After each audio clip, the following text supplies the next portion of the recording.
here's where I started it, and I had here in mind because I do believe in this area as far as talent and stuff. I also believe, like, I had somebody come and do my show, and it was like, yo, if y'all was in Atlanta, this would have blew up already. Maybe if you was in LA, this might have blew up already. More people would come tap in with you and support you if you was in a different location. So for that reason, I could see why somebody would want to move, but I love this area. I mean,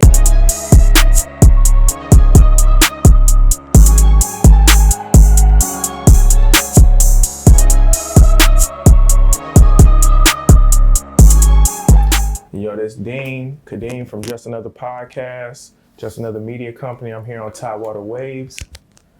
Yes, sir. What's up, bro? What up, what up? Appreciate you pulling up, man. No, I had to after you came and blessed my platform, so oh, yeah. I'm a fan of what you got going on here, so I wanted to pull up. Oh, yeah, thank you. Yeah, you know, vice versa. You know, love what y'all doing. We had a conversation. Yeah. You know, exchanged words last time, so salute you up. No, it came out dope too. I thought it was real clean. And it's good to show the man behind the camera. Before that, nobody knew what you looked like or nothing. They just it was a ghost. Yeah. Sorry, I had to kill your anonymity. Right. Yeah, out there now. So everybody was telling me it was time, you know. Yeah, man, you got to start with the waves, just that and that. So yeah, and you got a lot of interviews. You got a nice little catalog going. So you know what I'm saying? I thought when I seen the videos, I kept watching them. We interviewing a lot of the same people. I love the style that you do. Like I told you, like the Vlad TV at the 7.5. I was like, hey man, I'm gonna reach out and see if bro come bless us with his presence. Get the, you know, like I said, the man behind the camera. Exclusive, Yeah, the exclusive. Yeah. It's funny because I meet, you know, a lot of people. You know, people know what I look like and kind of, you know, passing in person. However, when it comes to digital, it's like everything is Tower Waves, focused on the people. So for sure, you definitely had to. Yeah, I appreciate the opportunity. If it was any podcast, I'd come on, you know, to, you know, chop it up and be first, you know, interviews y'all's. Appreciate it. No, that was dope. Yeah, so speaking of getting me in front of the camera, got you here. So yeah, let's dive into it. You know, pretty much was to start with the podcast, the media company. What got you into that lane? I like to talk. I think a lot of the people I'm around are highly intelligent. I think we got good information. It's entertaining. And obviously it's other podcasts, Joe Budden podcast, right now like I Am Athlete, where we put the onus on all these high profile people and celebrities, but the average person's having these same conversations, right? Locker room talk, barbershop talk. And then I think it's some information we wanted to get out there, finances, you know, relationships, and it's a good time. For me, it's like, in my day job, I'm a national strategic account manager, so I travel a lot, and music gets a little monotonous after a while, so I tapped into a lot of podcasts, and I was like, yo, me and my friends be having some really dope conversations, you know what I'm saying? I've circled around with a lot of really charismatic, intelligent individuals, so I was like, let me create a platform. And I seen a void, you know, the 7.5, we don't really have a whole bunch of, well now it's like a little bit more, but back then when I first started 2 years ago, 3 years ago, it wasn't a lot of places where somebody that was coming up could go tell their story, somebody that had a brand could go and, you know what I'm saying, get their stuff off. And I wanted to be the place that they could, you know, come and highlight that. So started at the crib, and then, you know, I was like, let me rent out a studio. Shout out to Layla, she painted for me, by Laylo. And I mean, anybody that's been there, you know, they always come in and the first thing they say is like, oh, it's impressive in there. So, you know, so it's a nice little vibe. Yeah, you know what I'm saying? And I wanted it to be, the 7.5 I think is almost not synonymous with cars like the artwork, but I think with Pharrell and Push and all them, like, you know what I'm saying? That's definitely something you recognize when you come into the space. So that's kind of how I got started. And then it's, you know, just been a grind, you know, so. Yeah, definitely. So, you know, speaking of that grind, how was that, like you saying, with not too many, you know, people doing the podcast out here, you know, how hard was it for you to kind of get the word out for people, you know, like for you to rev it up and kind of really get rolling? Shit, it's still hard. You know what I'm saying? I think it's funny too, because you say that, I think when people see the videos or I tell them the name, they recognize it, they've heard of it. You know what I'm saying? Oh, I've seen that somewhere, I've heard of that. But they're not as tapped in, because out here it's almost like, until you like, if I pop somewhere else, then I feel like more people here would want to be like a part of it. But we just shout out to Team Lamb and Good Society. They had us come to a live event and people really, rock with what we doing. A lot of people wanted to sit down on the couch. I didn't even have enough time to let everybody that wanted to be a part of it. So it's definitely a space for it. I think it's still a grind, because I think in that space we give a lot of credit to notoriety and popularity over like just raw talent and substance. And I think as far as podcasting goes, I'm not trying to toot my own horn or downgrade nobody else's stuff, but I think I got the most crispiest, best looking shit out here, personally. That's how I feel. But I knew when I was going into it, that's what I wanted to create, a dope spot that was on par with the Joe Buttons, with the Flagrant 2s, with, anybody that you see them have a top tier podcast, I wanted to be producing on that same level. So that was always like the goal, is to get to that point. And now we cultivating the audience, and I think people gonna tap in with us. I think they're gonna see like, oh, it's a space for that.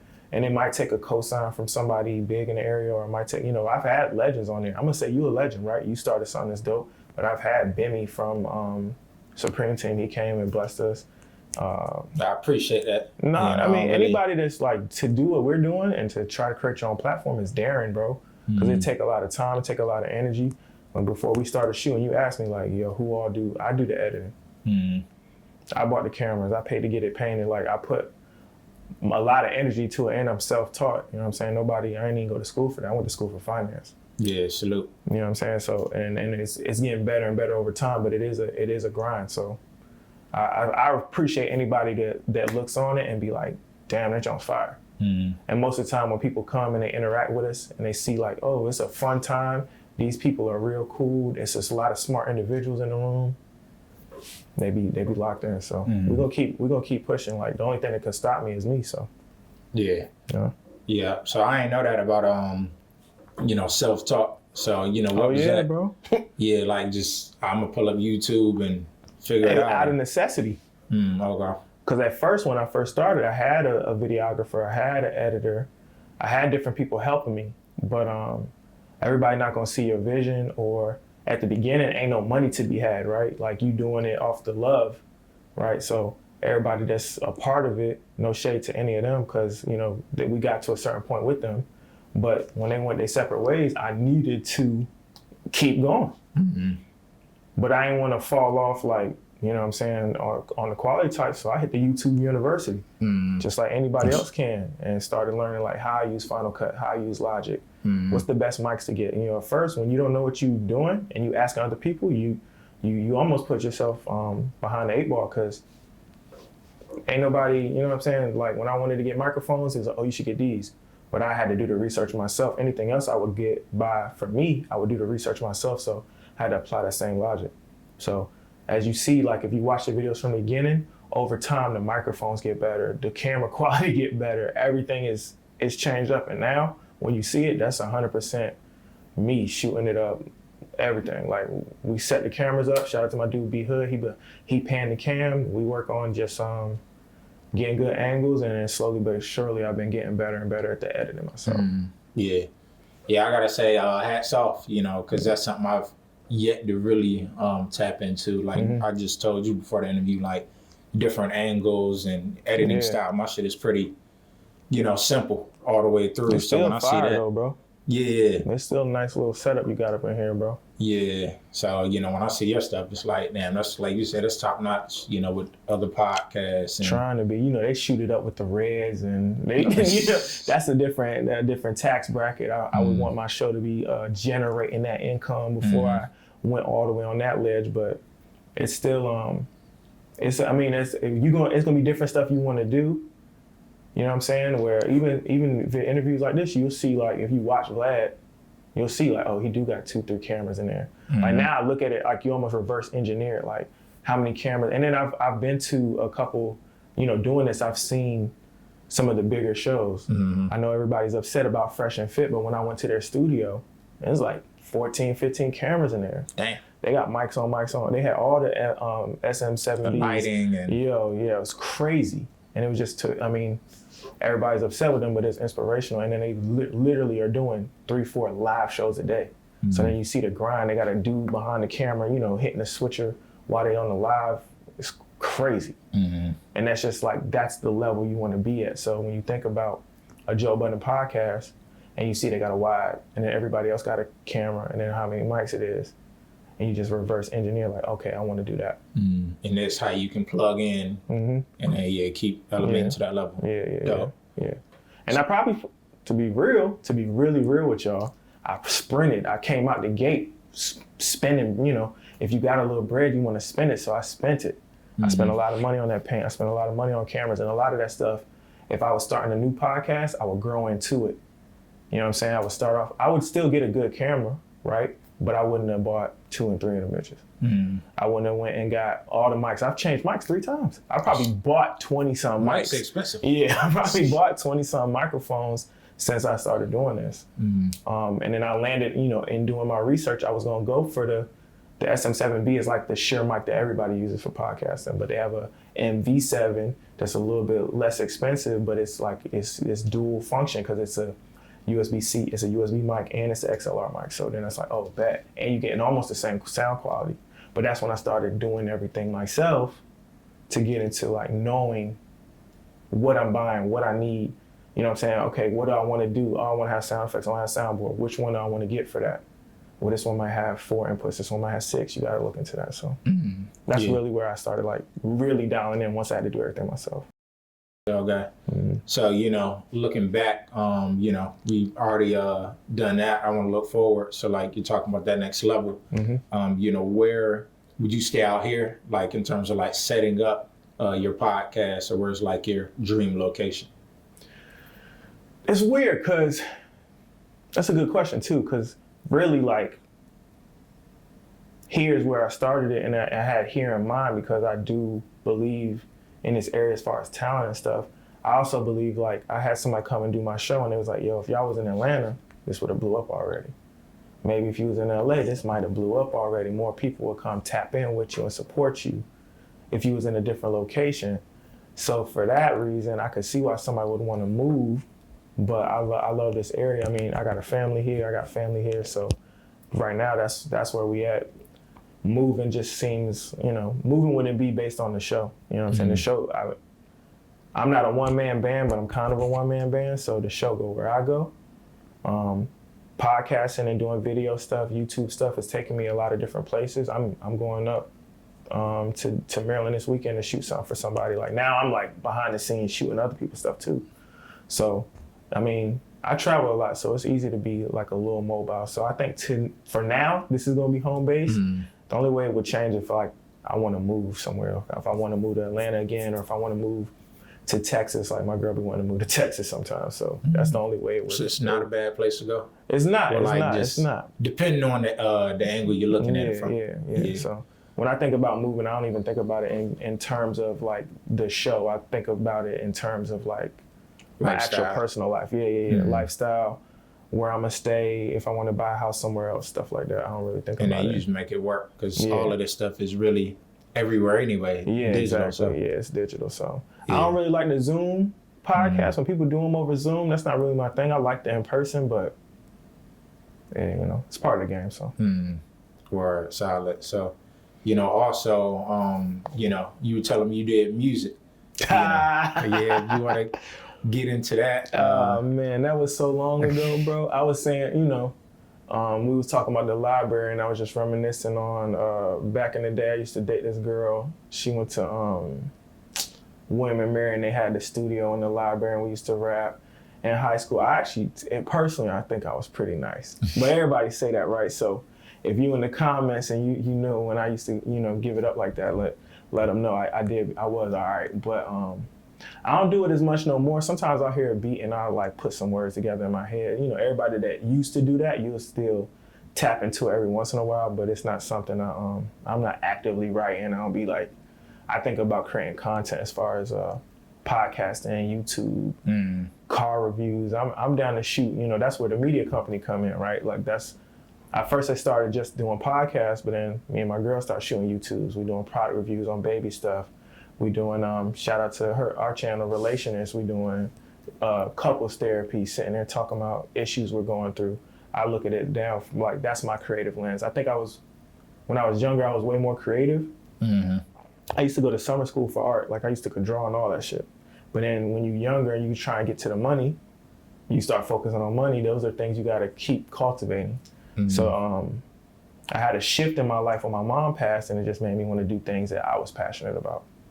So then I locked in on this. I locked in on creating videos. I like shit. And this could take us to making movies. You never know. You know what I'm saying? Like, those are the things that would be more interesting to me now than just, I love music, but I don't know if I would ever get back and kick in at 16. You know what I'm saying? Yeah, okay. Maybe, I don't know. Somewhere, you know. Yeah. Silent.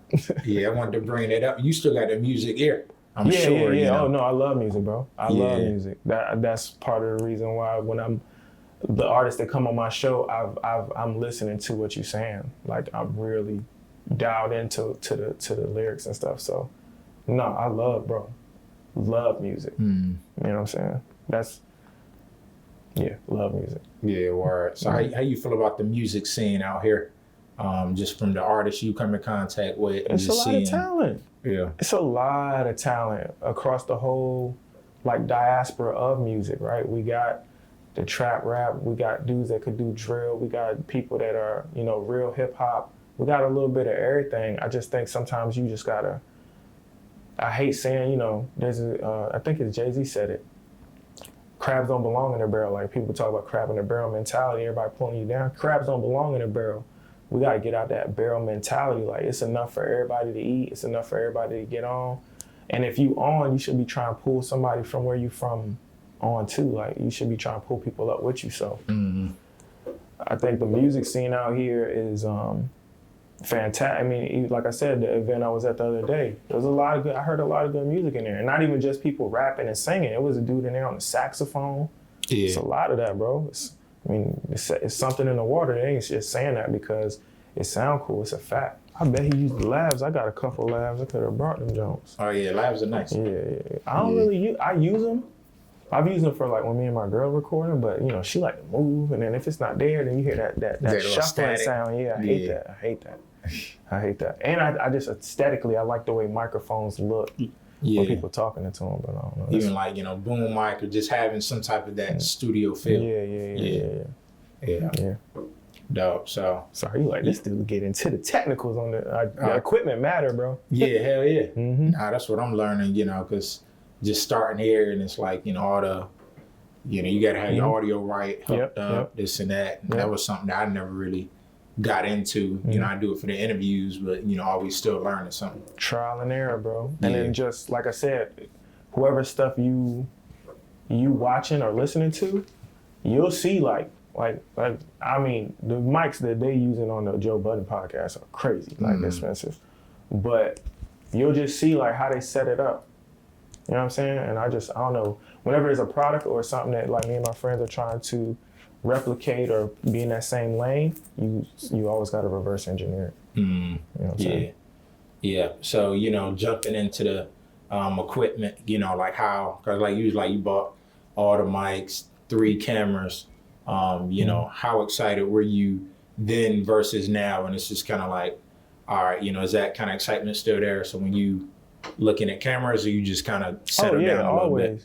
But I'm low key like one of them techie dudes. I'm like every iPhone, I done had every iPhone. I'm like, I got an Oculus at the crib. Oculus is tough. Yeah, I'm into all the little techie stuff. So when they, you know, Sony drop a new camera, I'm like, how can I use that? Does the cost justify me purchasing it? Because some, you know, you almost gotta look. You do gotta look at it like, not almost. You gotta look at it like a business.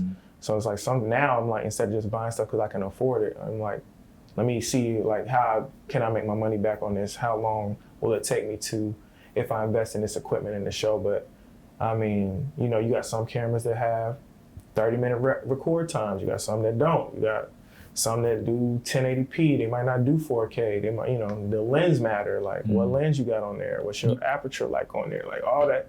And then I'm self-taught, so it's like, and to be real, this is something too. I don't tell people this a lot, and I don't think I posted enough.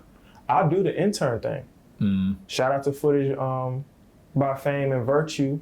They let me come out while they shooting and I'm helping. I'm sweeping the floor. I'm holding lights. Yeah, you in that setting. Yeah, just to see how they do it because they've been doing it longer than me. How they adjust the ISO, how they adjust the app. Like I'm really watching, and I don't think a lot of people want to jump straight to being a star. And like I was telling you, I don't even mind being behind the scenes. I don't care. The last joint he put me as, I shot a lot of BTS, but he put me as the light guy. I don't care. Yeah. You know what I'm saying? I'm trying to learn, bro. Yeah, definitely. You'll be an intern for somebody's company and take pennies on the dollar, but you won't be an intern for yourself. Mm-hmm. You got to put in the same work. Yeah. Like, you always got to put in the same work. Grind. For sure. So yeah, speaking of like the cameras and the 4K, how about drones? You into? I ain't bought one yet, but I want one. I need one. Yeah. I need one. Let me stop. I don't need one. I really want one. There's some shots you just can't get with a camera, right? There's some places you can't go. And crispy, sturdy. Too. Yeah, crispy. You know what I'm saying? Flowing. Like anytime you see somebody get a good shot of Norfolk from that aerial view and they had the drone up, it's different. It hit different. So yeah, I don't have one yet. I've been looking at the DJI make some really good drones. I've been looking at, maybe getting, I think they have what's called the Maverick, the Mini Maverick or something like that. Mm-hmm. I've been looking into it, but I just ain't pulled the trigger. Mm-hmm. Yeah. You got a drone? You get a drone, bro? Nah, I don't. The drone is the next move, yeah. Yeah, played with one, seen the footage. Yeah, it's crazy. I'm like, damn. Yeah. And I wanted to start a car channel. I'm like really into cars too. Mm. And I think you kind of need a drone for that. But I don't have a drone. I don't have any GoPro cameras yet. I probably need some of those. They make a lot of stuff easier too, because you can like set them up, put them all over the place. They're not super expensive and big, bulky. You put it like on a tripod. Yep. Yeah. And that's a quick, easy way to probably get like multiple angles, right? Mm-hmm. So I ain't did that yet because I started doing my research, but I ain't pulled the trigger on one yet either. Okay. Yeah. So getting back into the podcast, what's like the your most memorable moment, I would say, or just kind of like one of them memorable moments? So many on the pod. I think interviewing Bimmy was mad cool. Go check that video out. Bimmy came to the studio. He called Deb. He called Haitian Jack. He called Waka Flocka. All while we was interviewing.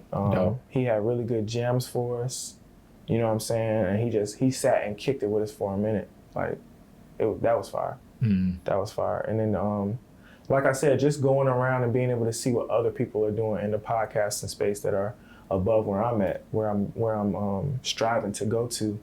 I think some of those moments have been really dope. Like, you'll see it and you'll be like, damn, this is inspirational. And then you see like, forget the money. I know a lot of people do it and they think it's a quick money grab, but it's not. It don't matter who's doing it, how you doing it. But just to see the support some of these people are getting from the other side is crazy. Mm-hmm. Like seeing somebody super chat go off, boom, boom, boom, boom, boom. You be like, what? Or Patreon content. We just did an interview with, and then we had Sex Podcast. They're from out here. That's super memorable. I'm a big, big fan of their show. And then I went to their live show in DC. Comedy show, obviously, but comedy show / podcast. And it was just dope to see they filled up a room with like, you know what I'm saying? It wasn't a huge room, but it had to have been at least 200 some people there. So 200 some people bought tickets to come out and see you do what you do in your crib. Yeah. You know what I'm saying? Got some entertainment from it. And it was actually a really good show. They had some pretty good comedians there. I thought that was very, very dope too. Mm-hmm. So I like doing the live show thing. Is crazy when you see like people that like really, really rock with you. And then the interactions. Yeah, come out and they wanted to take pictures with them. They, you know what I'm saying? They had games that people came on stage and played. It was a good time, man. We've done a couple live shows. We're looking to get to that. That would be fire. Yeah. Dope. And what would you say, or who are some of like your inspirations with this, and any of the things you're pushing to do? MBHKD, he's a YouTuber. He does like tech YouTube stuff. I've been watching him since he's younger than me, but I've been watching him since he was like reviewing like Palm Pilots, and now he's like the #1 tech YouTuber. Word. And his videos, are we talking about quality, bro? Nobody is as close to bro on the quality of what he's shooting and how he's shooting. Mm-hmm. obviously, and a lot of people feel weird about it too, but the Joe Budden podcast, like watching Joe Budden and them like for the last, well, he been recording for about 6 years. They on 500 some episodes. Like, and then you know, people think like, oh, he Joe Budden. So nah, he wasn't getting paid at first. They weren't making no money. Mm-hmm. Podcasting wasn't even a real thing when he started. So watching that ascension, now he got a $50 tier on Patreon. People are paying $50 a month to interact with them via a podcast. That's amazing. And people like that residual. Yeah. Oh, I'm about to say, and this one, ain't nobody gonna like this one either. DJ Academics. Yo, I know everybody like Academics is annoying, this, that, and the third. To go from like recording videos in a closet to making yourself a true media outlet, like people are going to him on their promo runs now. Mm-hmm. I don't care how you feel about him personally, from a business perspective, that's crazy. Mm-hmm. From somebody that just, you watch the whole trajectory, that's crazy. I respect stuff like that. Even with what was it, Everyday Struggle. Yeah. And now he had his own. And he had his own, but he had his own before he got the Everyday Struggle. That propelled him even further. But it was like, you had Joe Budden, they was probably bubbling almost at their peak as far as like with the old cast, Rory and Maul. And he had Academics with his own stuff. And then they come together and they both went up from there. Like, and that was a good show. Out of all the internet shows, like, I don't know how people feel about it, but that, to me, it was a really good show. Yeah. Yeah, they got a great dynamic. Yeah, it was very good. Once Joe left, it wasn't the same. I stopped watching it for real. But those I would say those three, and they all black, are people that I like.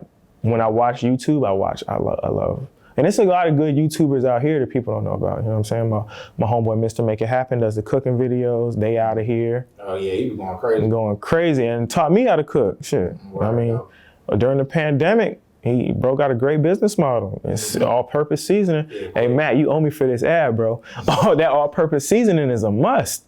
You know what I'm saying? And he got the hot all-purpose. Like, and he cooking up some good stuff. Like you know what I'm saying? I've seen a lot of people get really creative in these last couple months, especially with the pandemic. Even when I was, and then we had sex, same thing, right? They said Kristen was pregnant. They had to figure out a way for her to get her comedy off because she's a comedian. So they started a show. They started the show interviewing comedians. Then they realized, like, no, people really like hearing us. Kept grinding. They just had a clip on Facebook go over, like, I think it got like 3 million views or something like that. They was on World Star. Now every time I go check the numbers on their YouTube, it's going up. I love seeing that. Yeah. So those are people that inspire me. Like watching that stuff pop. It's fire. Yeah, and once you get that kind of like momentum, it's over. It's out of here. Yep. Yep. You already got people. Same with the music. And subscribing. Yeah, exactly. Mm-hmm. Same with the music. Same thing happens. So yeah. It just take that one moment. It's this book called Contagious. I just finished. Well, I didn't just finish. I read it a while ago, but. And it's all about creating those moments, doing stuff to get stuff to catch on, but none of it is instantaneous. People think it happens overnight. It don't. Nah. You know what I'm saying? Nah, not at all. Not at all. Yeah, you really, you realize that when you look back, like, damn, it's been, what, 3 years, yeah. Yeah, years. Yeah, I've been podcasting for about 3 years now. Started in the crib. We took a little break when my mom passed away, but now, like, being consistent is key.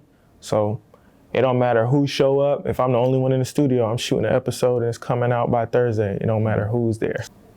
Yeah, bro. Go subscribe, man. If you're not subscribed to Tidewater Waves, you got to hit the subscribe button right now. Go to my page, Just Another Podcast, hit subscribe. Me and Caitlin channel, Relation-ish. We had a little viral moment with a clip I put out on YouTube about us talking about submission. Go check all that stuff out, man. Support the people that's at home with you, man. Everybody don't got to be, like, I think people get too tied up in the celebrity stuff. Like, they just regular people too, man. You know what I'm saying? You can relate with everybody is relatable. You know what I'm saying? And I think now podcasting is the new TV series, right? Podcasting is the new talk shows. Tap in. We up there, I've been giving gems, man. I had Big Joe come on. We talking about real estate, how he bought his first crib. You know what I'm saying? Giving people game on houses, giving people game on the stock market, cryptocurrency, everything, man. We up there talking about everything. And it's a platform, if you're an artist, come rock with us and, you know what I'm saying, send me your music. If it's fire, I'll let you get on there, talk about your album. I just did an album breakdown with Jinx for the Xeno tape, a one-on-one type style joint. We play snippets and let him, he got his stuff off about each song, man. So I'm definitely looking to create more content with more people. If you got a great idea, and that's a part of the media company too, even if you don't want to be on my platform, if you want to create your own, I'm here to help. I got a little bit of expertise because I've been doing it for a minute now, and I got all the equipment you need. So if you got a place to set up, I got the equipment, we'll pull up, we'll shoot with you. You know what I'm saying? Yesterday's price is not today's price though, remember that. Yeah. For sure. Yeah, tomorrow's price ain't today's price. Not at all, man. We going up. Yeah. We going up. Yeah, y'all definitely check out just another podcast, the content, the space, anybody that's trying to get on a podcast or get into that realm. Yeah. Definitely reach out to y'all. Yeah. Even if you just want to shoot a YouTube. Yeah. If you got a kid and you want to do a kid YouTube, your kid cook or something, but you don't, you're shooting it with your phone, you got an iPhone 8. Don't do it. I'll help you. I'll get you right. I promise. It'll be crispy. Official. Yeah. Yeah, solid. You ever thought about doing NFTs with your podcast or the audio? I thought about it. I'm still like I do a lot of research, bro. So I got, a lot of that NFT stuff is kind of a scam. Mm-hmm. So I wouldn't want to scam people that do rock with me, because that's really what happens. It's like almost a pump and dump with the celebrities. They'll say, I'm not gonna say a specific name, but they'll say X celebrity got this NFT for $500,000, and then people like you and me, because we rock with them, we go to support that. We build the money up. You don't even know it ain't even worth $500,000. The rapper or whoever, they took $250K from the company. The company gonna take the other $250K, and now you bought something that's worthless. Yeah. You know what I'm saying? And it's a lot of that going on. So you try to, I guess a lot of people are trying to flip them. You can't flip that. Yeah, it's worthless. Yeah. So you got finessed. And it's a lot of that going on. So especially whenever something's new like that, they're always looking to, people want to get rich quick. And people think it's no way to do that unless you hit the lottery. And those chances are slim. So for real, do your research, do your due diligence. Make sure you're getting into something that's real. I do see the space, having the Oculus. I do see where they're going with all that. But it's gonna be, and whenever it's fresh, it's gonna be people that's scamming you to make money. Always. Same with cryptocurrencies, bro. Always. Yeah. By the time you hear about it, 90% of the time, it's over. They already ran it up. That's just my tidbit. Man. This is not a financial advice. This is not. Exactly. This is not financial advice. You have to. Yeah, and even the crypto and stuff. I mean, back 2010, that still took time. Yeah, for sure. Oh shit, it's up there. For sure. People already got theirs over time. Yep. So. And you have people like Elon Musk can come out and say whatever, and that affect the price. That's why I don't really mess with it. It's too volatile. Yeah. At least I know if I'm buying Apple stock, I know what Apple's making. I know when the iPhone comes out. Yeah. If somebody can get on stage and be like, we're accepting Dogecoin, and the price go up 100%, and then they can say, we're not, and it go down 200%, he just did that to make bread. Yeah, so, interesting. Great convo, man. I got to pull back up on y'all. Yeah, I told you, bro. Anytime you want to, man, pull up, bro. You was shy the first time, bro. You was gun shy first. Like, come on, man. Come rock with us. It's an open door policy, man. So if I ever told you, you could come to the platform whenever, for real, whenever, pull up. You know what I'm saying? I'll make somebody get off the jump to put you on. Yeah, we'll definitely make it happen. Bet. Episode 2. Yeah, well, even you pull it back up here, so you can keep this thing rolling. Yeah, I appreciate the invite, man. This is fire. Yeah, bring the team next time. Yeah. Oh, I ain't even tell them I was coming to do it. You know what I mean? They just pop up. Yeah, I got you on the next one. I'll pull up with, maybe Lydia or something. I'll let her get on the camera. All right. Yeah, salute to you again, man. Thanks, man. Appreciate it. Yeah, we out.